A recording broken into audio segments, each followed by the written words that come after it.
All right, guys, episode 3. Welcome to the Born Ready podcast. We got a special guest. We got Iz over here, man. How you feeling today, bro? Chilling, man. Thanks for having me here, bro. Yeah, of course, man. It's crazy. I actually been hearing about you because you go to NYU. Yeah. So my twin brother actually goes to school with you. I know Oh, I so mentioned twin? that. I didn't know that. You didn't know we were twins? Shit, that's crazy. Y'all Did I tell you that? identical? Fraternal. Oh, shit. Yeah, my twin brother Terrell, he goes to NYU. And I was hearing a lot about you. I think Saint was telling me about you, and then Yeah. you, Jay Walt.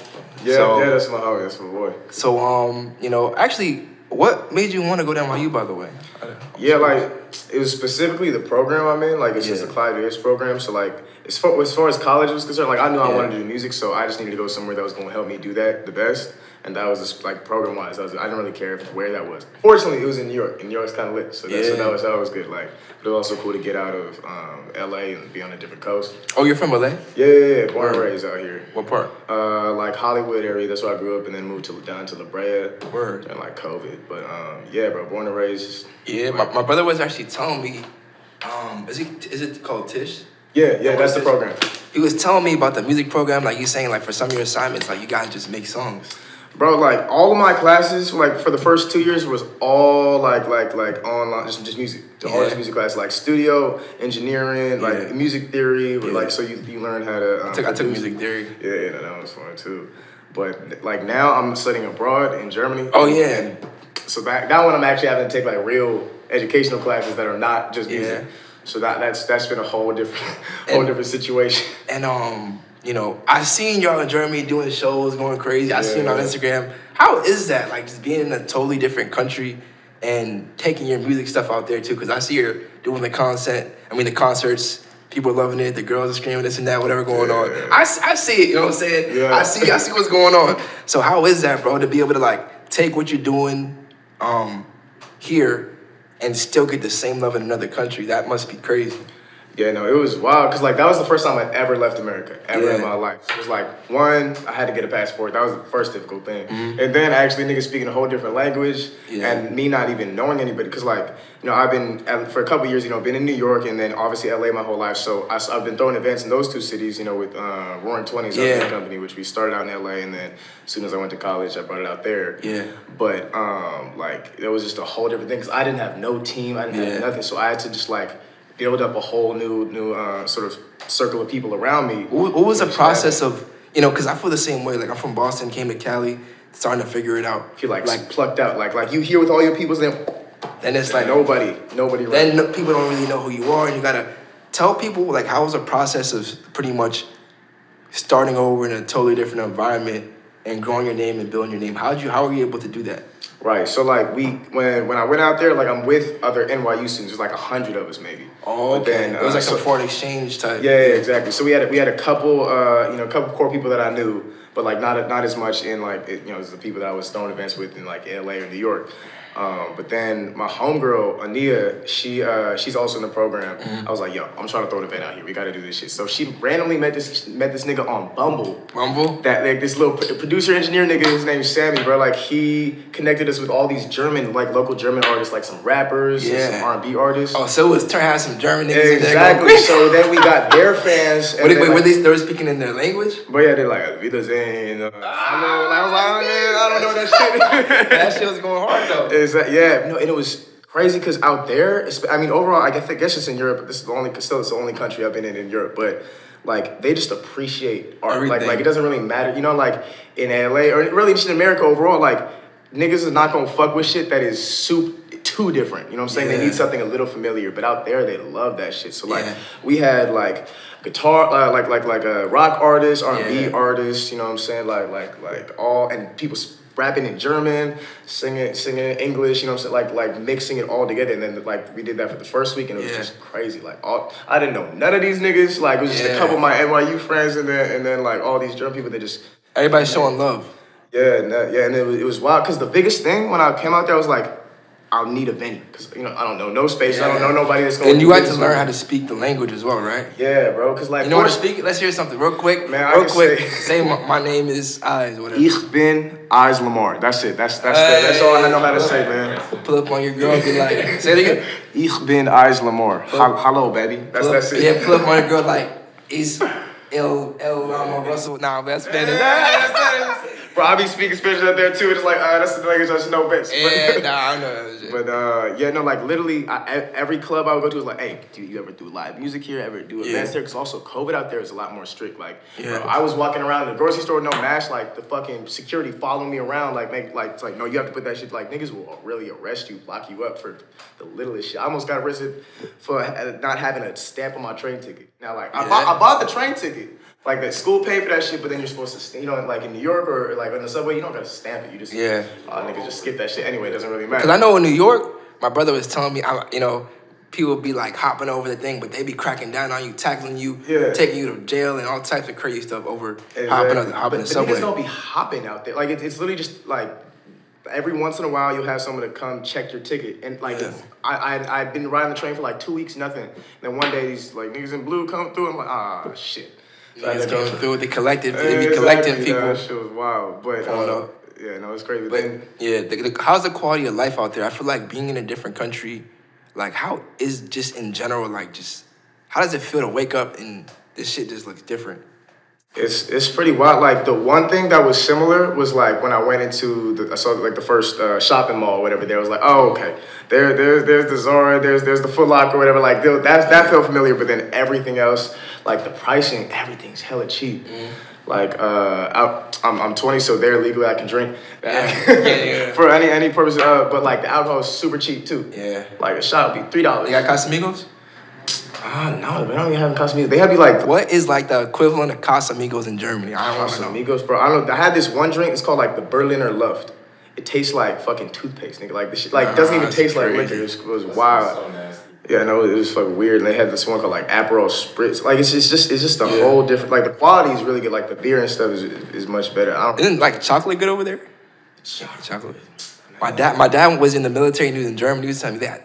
Chocolate fountains and some crazy shit like that. The other thing is like the subways for like New York subways, like there's rats and shit. Like they will have like a full on like bakery right off the subway. Like you'll get off, you can get yourself like a whole like fucking souffle or some shit. You know what I'm saying? Like literally like fresh, high quality food. But the one thing I realized is America, all the foods be having way extra, like a lot of extra fat and shit. It's processed. So I would be starving, bro. Like they have McDonald's out there, they have fucking KFC. I would eat that shit and it would just go straight through me, bro. I would be starving.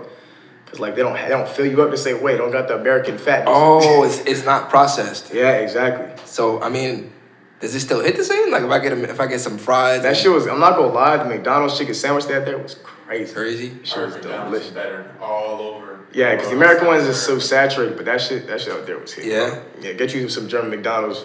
You gotta get it like 3 different orders. That's the only thing. I gotta tap in. But I also want to talk about, the Roaring 20's, because I was seeing about it, I was hearing it, and I was seeing little posts and things, and people were going crazy. How did you start that? Where did that come from? And I think that's pretty dope.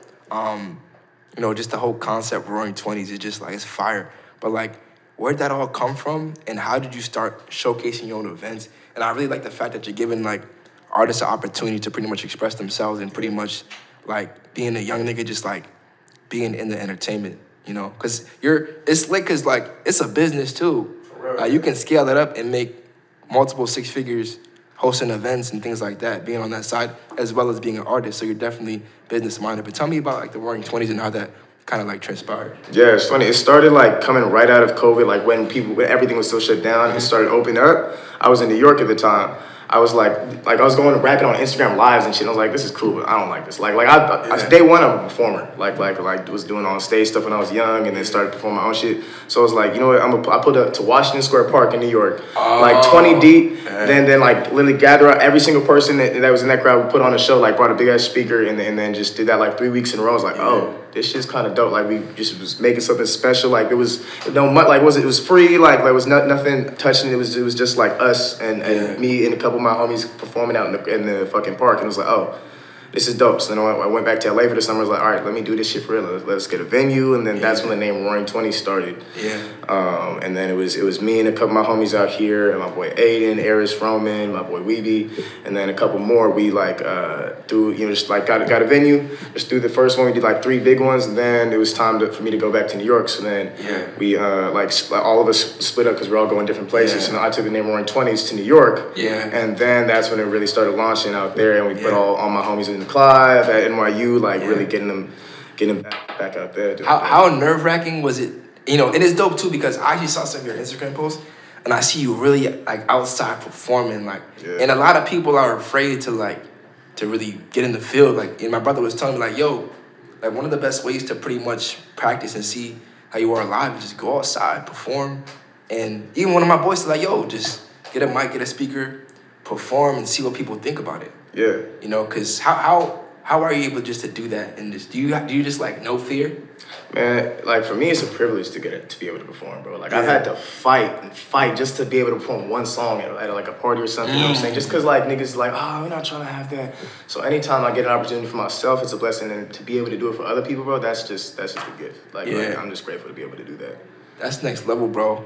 And I also want to say, how was that first event? Because I know throwing the first event in a different environment or just doing your first thing, putting the money behind yourself, how was that? Were you nervous? Were you kind of just like, you know, or were you just like, fuck it, I'm going to go all in and just bet on myself? Yeah, how was that? That first one, it was actually on my birthday, too. Like, that shit was I didn't even have any expectations, really, because, like, I'd never thrown. That was the first event I'd ever thrown, but it was me and my peoples were like, you know, like everyone around me, killers. Like I knew if I couldn't get something, there was 5 other people ready, like hungry, working just as hard to get the same shit. So it's like, it felt like that was the first time I realized, okay, wow, the people around you are very important. You know what I'm saying? Yeah. Like if you have those right people in position, you can't really fail. So then fortunately, like we were just lucky to have that so early on. And then that first event was great, like it was packed, like line around the event started. I remember it started at 10 p.m. 9:45. I was like, what the fuck? I go outside. I was in the back, like just chilling. I come out like, what the fuck? There's a whole line around the block. Yeah. Like 15 minutes before the event was even supposed to start, and I was like, oh, okay, this shit's something special. It's crazy because I did an event on my birthday too. It was my first event in Cali, and I was kind of like, I was like, yo. I remember I was talking to Sam and Zach. And I was like, yo, I don't know if I should do this. I don't know, whatever. Then I got off the phone with somebody. They're telling me, like, hey, you know, maybe you shouldn't risk this or money. And I was like, you know what?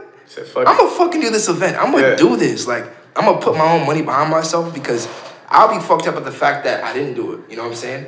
And I did it. And next thing you know, Sam will tell you, like, literally, people started pulling up. Like, 90% of the people who pulled up, I didn't know. I was like, yo, Sam, do you know these? Who are these niggas? Who are these girls? Yeah. I'm like, who are they? Like, I don't know who they are. Yeah. And they started pulling up, and I'm like, yo, like, this is crazy. You know what I'm saying? Like, people you don't even know will pull up because we were promoting it in chats, putting little flyers up. Eventbrite. Yeah. And that's little shit people don't do. And, you know, I want to bring up, you know, because I seen, congratulations, you're opening up for Chris Brown, right? Yeah, thank you, man. Yeah, congratulations. That's crazy. How do you feel about that? How did that come about? And yeah, man, I'm happy for you. That's major. Yeah, man. No, thank you. No, that shit was crazy. It was literally like my publicist, who we just started working with. Shout out Sabrina Sassy Post. We started working with her like, you know, maybe a month. Actually, no, like back in October. You know, just chilling, doing some interviews here and there. And then she sent me this event. One of her friends was working, or she was working on. Was like, oh, Chris Brown, Bryson Tiller, and Monica in the fucking arena. I was like, what the fuck? Yeah. Like, get me on this some way. And then like I was like, do you need sponsors? Cause like like we throw events, like I know how to get sponsored for this shit, and like she was like, oh, openers, yeah, you have to pay a bunch of money. I was like, I'm not trying to do all that. Yeah. So then it was like, I can get you, if I get you sponsored, will you let me perform? She's like, we'll see. And here, that is the business side of the industry. Like a lot of people, like they hear, oh, I gotta do this and this, but if you literally use your resources and your network and your connections, you can get opportunities, and that's fire because you have that business mind. Like, yo, I'm gonna figure out a way to perform and open up for Chris Brown. No matter what it takes, I'm gonna make it happen. Exactly. So that's tough. You know what I'm saying? So I feel like, you know, a lot of people should just take note of that and figure out, like, when shit happens, like, figure out, like, yo, how can I figure it out? How can I get past this level? And just think about who do you know, who could help you, who you could take advantage of just to help out. But people don't take advantage of their resources. People are afraid to ask for help, and closed mouths don't get fed. Exactly. So, you know, it's crazy. I was actually gonna do a scholarship. I'm gonna do it next year. But I was literally gonna put half the money up and have sponsors do it as well. But that's just the fact of the matter, just thinking and using your resources. But that's crazy. There's about to be like thousands of people at that event. Yeah, I think it's like tourists in like 10,000, 20,000 or something. That's the biggest audience I ever will have performed in front of. But yeah, I'm ready for that shit, man. I'm excited. I mean, that's pretty much, after that, the price goes up. You know what I'm saying? Like, you open up Chris Brown, and you're probably gonna meet Chris Brown backstage. Who else is opening? Bryson Tiller, and then Monica. You know, like Monica and Brandy back in the day. Yeah. So the price is going up. If you want to book Iz, you gotta have the bag, bro. Like, talk to Alejandro, man. If you don't have the bag, man, like, you know, I'm sorry, but you gotta have the bag, right? And that's just a matter of putting in the time and just working your way to that level. Yeah, bro, this shit is not come overnight, man. It's a long time. There's like so many nights like, oh, man, like, what am I doing wrong? Like, I need to figure out how to do this shit right, but just keep pushing. Like, something about this year, man. Something about this year is different. 2022, and let's backtrack. Like, I didn't even get to ask you, how did you even get into music?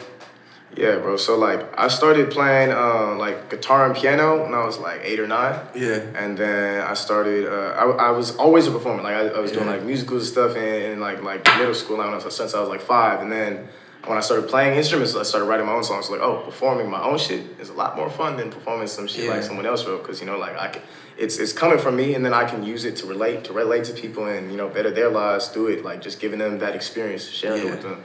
And then from then on, I was like, nah, this is what I'm supposed to do.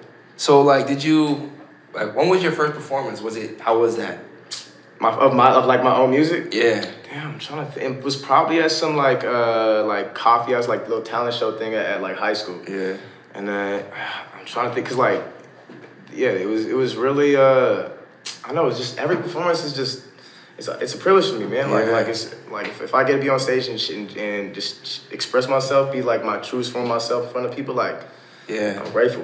Mm-hmm. And then just especially the fact that you love what you do. Like, when you actually are passionate about what you're doing, like, the time doesn't matter, the money doesn't matter. It's about the grind. Like, for me personally, like, I wake up and I'm thinking about, I'm up late thinking about, like, yo, how am I gonna get this back? How am I gonna do this? And if you don't have that mentality towards what you're doing, like, you might be doing the wrong thing. You feel me? Yeah. You gotta have that dedication. You want that shit. You gotta want it. Put your blood, sweat, and tears, and then some into that shit. Otherwise, like there's 100 people trying to do the same thing, and if you're not really sacrificing or dedicating or just, you have to damn near be obsessed with what you want to get what you want. If you don't, like, I talk about, they'll even tell you, there's certain shit I talk about on a day-to-day basis, cause I'm just like, I'm obsessed with, like, where I want to go. You know, what I want to do in my vision. Like, my vision is just like, you got to have that. So when you have the vision, it's you have what you want. For real. No, it's really like, another thing is not letting if you want that shit, be open to every opportunity that God gives you. You know what I'm saying? Like, a lot of people don't open their eyes to the things that are right there in front of them. Like, you got to use, like you said, use every resource. Cause it's really not that hard if you're just open to it, and accepting all that. As simple as that. I didn't even think about that, but I mean, I did think about that. Like, just the niggas that you know around. Yeah. Like, your homie. Oh, my homie that works at this studio with fucking this nigga. Oh, well, let me just see what something pull up. Like, just see what's going on. Yeah. Opportunity right there. Like, just if you have the capacity to just do a little extra thing, just do it. Yeah. Starting there. Word. I just got your text. Word, bro. That's pretty amazing. I wanted to ask, like, who kind of, like, influenced you to really do this music stuff? Like, number one, since I was a young kid, Michael Jackson. Before I even knew like any of the content, it was like, oh, this is this person. He put out these albums. Like, I was a young kid, my mom was just playing Jackson 5. My pops was playing, like, James Brown and stuff in the background. Like, that was just rooted deep in my soul. And then when I started more actively listening to music, opposed to just, you know, what your parents put on, then I really fell in love with hip hop itself. And like my pops, you know, play old school West Coast shit, like NWA, like Ice Cube, Tupac, Snoop Dogg, Dr. Dre, but then or Heavy D and the Boys, Sugar Hill Gang, way back from the start. But like, high school was the time when I, you know, discovered that shit for myself, because, like, that was the first time hip hop was, you know, for me, like, I was a part of that. Like this whole SoundCloud era, like, all these new artists coming up that are, like, our age or younger, where I was like, oh, this is not just some shit my dad talks about when he was a kid. This shit just happening right now. Yeah. And, like, I'm living in it. I can be a part of it. And that's when I was like, oh, nah, this is for real. Like, definitely some of the other inspirations, hugest inspirations for me, like Kanye West, Jay-Z, Drake, Kendrick Lamar, Tupac. Definitely, that's, like, top 5 right there. And I wanted to ask, because you're an artist, what are some things that artists should invest into? Like, if you're an artist, because I feel like, you know, what is important, like as artists starting out or even trying to become successful? What are like some main focus points and things that you could say like, this will help you get to where you want to go based on like your experience? Yeah, number one thing is the quality of your content. Yeah. Like if you're putting money into marketing or promo and getting views, content is shit. Like that's a waste of your money. That's a bad investment.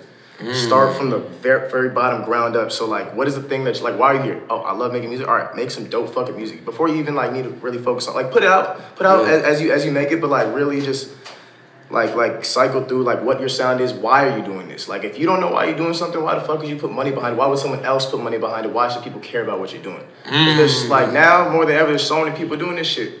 So you really gotta have all those answers for yourself before anyone else.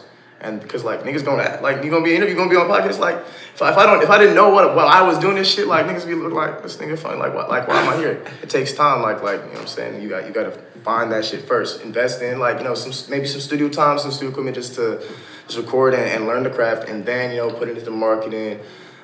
Just getting it seen. That's the second step, and then I think more things come from there. That was actually a great answer. I'm not gonna lie, that was literally a better answer than I thought. Like, it's just the facts. Like, put the music out and know your why. If you don't know why you're doing something, then it's like you don't know where you're gonna go. And I feel like a lot of people don't have like an end goal or a vision, or they don't know where they want to go. Yeah. There's a couple questions I want to ask, not necessarily related to music, but I want to pick your brain a little bit. Yeah. I put a poll up on my Instagram story, and these are some interesting questions. So I want to know what you think. 4K a week or $2 million up front? And I want to hear why. I'll tell you what I think too. What would you do? Who's giving you the $2 million? Why are the strings attached? So, wait, say that again? Who's giving you the $2 million? Why are they giving it to you? Are the strings attached? So hypothetically, it's just like, okay, say the government's like, oh, they select you out of everybody, whatever, we're gonna bless you, we're gonna give you, they just want to, I don't know, it's just. If there's no strings attached, I'll take $2 million, invest it, and make it so that I'm making way more than 4K a week for the rest of my life. 4K a week is cool, but you know what I'm saying? That's only 4K a week. If I can have $2 million right now, that's actually my money. Cause now notice, like, if a label says, here, I'll sign you for $2 million. But like we own all your shit, like we own this, that, and you're gonna have to pay us back in 10 years. I'm not gonna do that shit. Like I would much rather just put my money into something, and I own it, I control it, and I can stop it at any time, opposed to like being bound to someone like that. Like making if it's my $2 million, I'll take $2 million. You know what I'm saying? Simple as that. Yeah, I feel you on that, and it's a very like controversial question because as you've seen over a period of time, the value of money decreases. Yeah. Like from 20, 30 years ago, the dollar it had more power than it does today. So it's pretty much depends on who you are. And that 4K a week, and say 20 years from now, is probably going to be worth maybe 2,000. It's not going to be worth the same. But if you take that $2 million now, it has when it's worth that much. You know what I'm Yeah. saying? Then you can put into something exponential. Because Yeah. I don't want linear growth. I want exponential growth. That's crazy. That's different right there. Couple more questions. Yeah. And this is pretty dope answers, but I'm not gonna lie. Go ahead. Rich friend or loyal friend? If your rich friend's not loyal, they're not gonna help you out. You know what I'm saying? Like I'd much rather have a loyal friend. Like I don't care if they got like if a person's value to me is loyalty, because like there's a bunch of rich niggas in this world. There's a bunch of niggas that have status or this or that, but like you know what I'm saying? Like that's not as much of value to me as someone that is gonna last and be there long term. If someone's rich now and could maybe throw me a couple bucks, but then they're gonna fuck me over 10 months later, like why would I do that? You know what I'm saying? That's 100% true. loyalty over anything. That's true, because the way I look at things, like, I'd rather work with people that are up and coming and we're on the same level, or just That are trying to make hungry. it out, and they're authentic to me. Because when you get to a place where you're up, you're having it, a lot of people switch up over money. But if you're coming up with the same people you struggle with, like, they understand. You know what I'm saying? That's a deeper connection. It's deep, and that's why I personally don't really fuck with too many people, because I see how people switch on me. Like before, people used to do a bunch of weird stuff, and I started isolating myself, and then people are like, damn, this dude's doing this and whatever, like he don't even need us. And people sometimes when you're doing your thing, people kind of think they take it personal. They think, oh, you think you're better than people, but the reality is you're trying to do your thing. Yourself. Yeah, You're disrespecting yourself. Yeah. Bro, humans are very funny, man. Yeah. Like niggas is very like it's so interesting to see how people move. Like and like when you're just tunnel vision, just focusing on you, people like you just said, people will start moving a different way, and then when they see that what you're doing, like at first, when you start out, like you're gonna do your thing, people gonna laugh at you. People gonna be like, oh, this nigga thinks this, he that, and then it's the moment it starts actually they see that, oh, he put all this time and focus into himself, and now it's working. Then they like, wait, man, yo, so what you been up to, bro? Like, what's the word? You know what I'm saying? It's just so funny how people change, and also how similar people are. And like if you can understand what someone wants, then you know what they're gonna do. You know what I'm saying? Like and like a lot of people give that away with depending on like why they are around you. So you have to be very cautious of everyone's reasoning. Like what's their purpose? Like anytime I work with someone, like on some business shit or on just some long term like personal shit, like why are you here? Like why? What is your God gave you this one life, this one chance on this planet? Why are you here right now? Like if a nigga knows that. And like that's not something you can, you know what I'm saying? Every person's answer is different, so they don't know. They can't like fully fake that. And if they don't know that, then they just don't know themselves. Exactly. I'm like, all right, cool. Well, let me know when you find out, and it'll work. You know that's literally crazy. You know what I'm saying? Like just approaching it in that sense, because you'll find a lot more high quality people because you figure out what they want, what their purpose is, and what their intention is. The last question is, love or loyalty? Damn, so basically what you just said, you asking an experience or just like consistent like, you know, consistency. Damn, bro, that's I don't even know. Like at certain points in my life, I might say love, but then if I'm hurting, I'm gonna say loyalty. You know what I'm saying? Like that's a good one. I feel like. Like, I mean, honestly, I value loyalty over anything. I like loyalty is like, you know what I'm saying? Like, I'm loyal to my family. I'm loyal to, like, my peoples that care about me. That I love. And, you know, like, I wouldn't say it's necessarily one or the other. They are intertwined. You can have love without loyalty. Yeah.